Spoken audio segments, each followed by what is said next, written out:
Logging creates woody debris, or slash. Retaining this material can be good for nutrient recycling and wildlife habitat, but in some cases it can also be a fire hazard and a barrier to reforestation. One option for removing unwanted woody debris is burning it.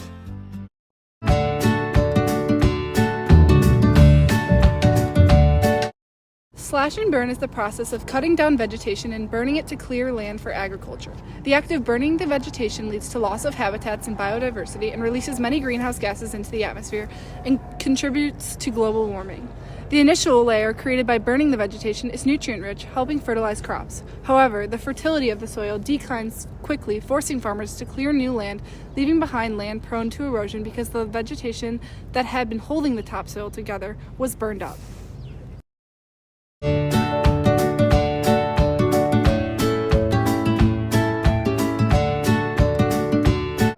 Hi, I'm a landscaper, and today I'm going to be talking about the pros and cons of using fertilizer.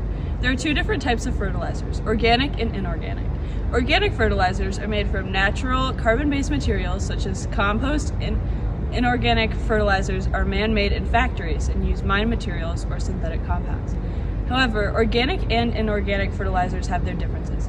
For example, organic fertilizers are better for the soil's long-term health because the nutrients are released slowly.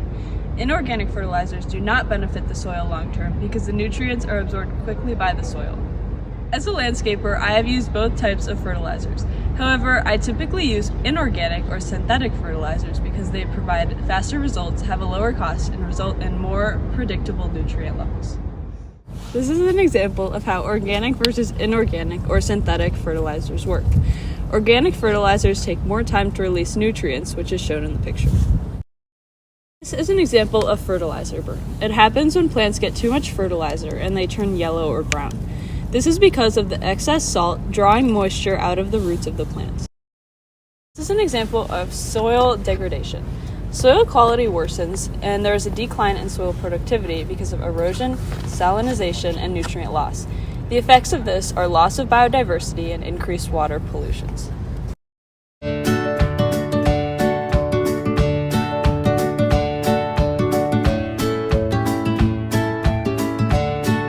Process of mechanically breaking up and loosening soil to prepare it for planting.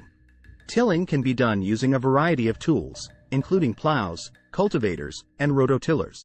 Howdy, I'm a farmer. Today I'm going to be talking about tilling. Tilling is the process of turning soil to prepare for planting. The process breaks up compacted soil to improve aeration, allowing air, water, and nutrients to reach the plant roots.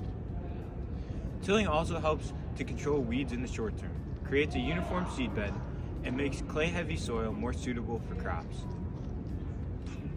These benefits cause tilling to improve crop yield for many different species, especially plants with deep roots. In the short term, tilling is highly beneficial. It was a practice that the Green Revolution was built upon and was a key factor in its success early on. We got a couple graphs to show you the long-term effects of tilling. This way! In reference to the graph, in the long term, tillage, which is a component of conventional farming, has negative impacts on plant growth and soil for many reasons.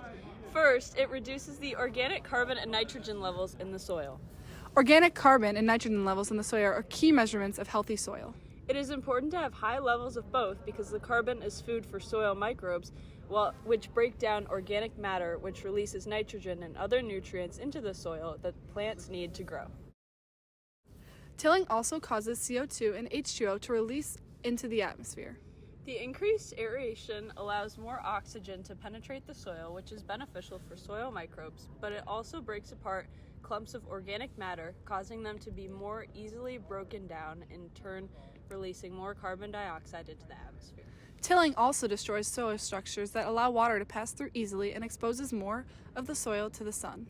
This combination increases the evaporation rate of H2O in the soil, causing the soil to dry out and erode faster. These are the benefits of no-till farming: better water holding capacity of soil, Less carbon dioxide released from the soil, less soil erosion, better water quality due to decreased sediment runoff, less need for fossil fuel-powered machinery, improved soil health. This takes us into our next idea of soil erosion. This graph shows the effects of tilling on soil loss due to erosion versus using no-till farming. As you can see, tilling causes increased erosion because it dries out the soil and breaks it apart, making it easier for wind and water to wash it away.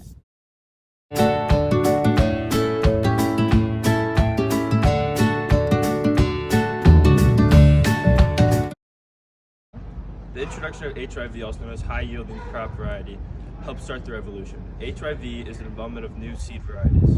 The Green Revolution featured widespread adaptation of synthetic fertilizers, pesticides, and advanced irrigation, which helped grow the nation's crop yield and food security. Negative environmental impacts were soil degradation and pollution from the fertilizers. HYVs help produce more harvest per year and a higher overall yield through synthetic fertilizers, pesticides, and controlled irrigation. It helped raise the economic growth by lowering food costs and adding job opportunities, and made food more available. It caused environmental degradation by preventing conversion of forests and habitats to agriculture, also leading to a loss of biodiversity.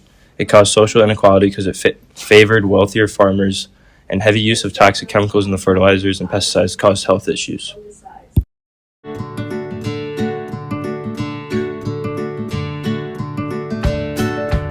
Monoculture is everything that nature is not.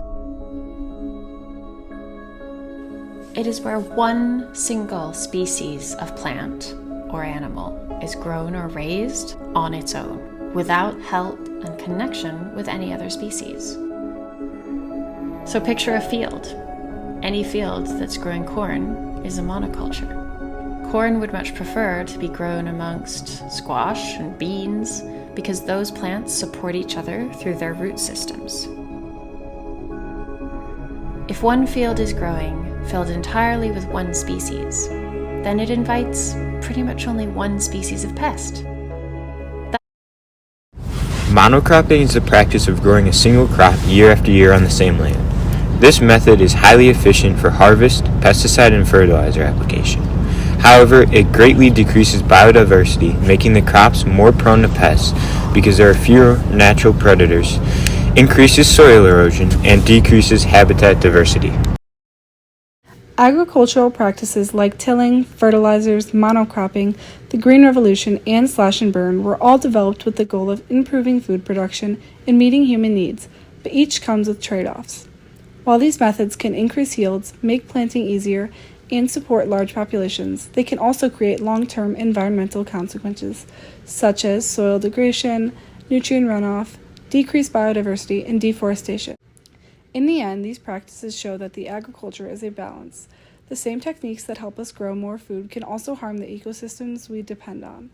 Understanding both the benefits and drawbacks is essential to developing more sustainable farming methods for the future.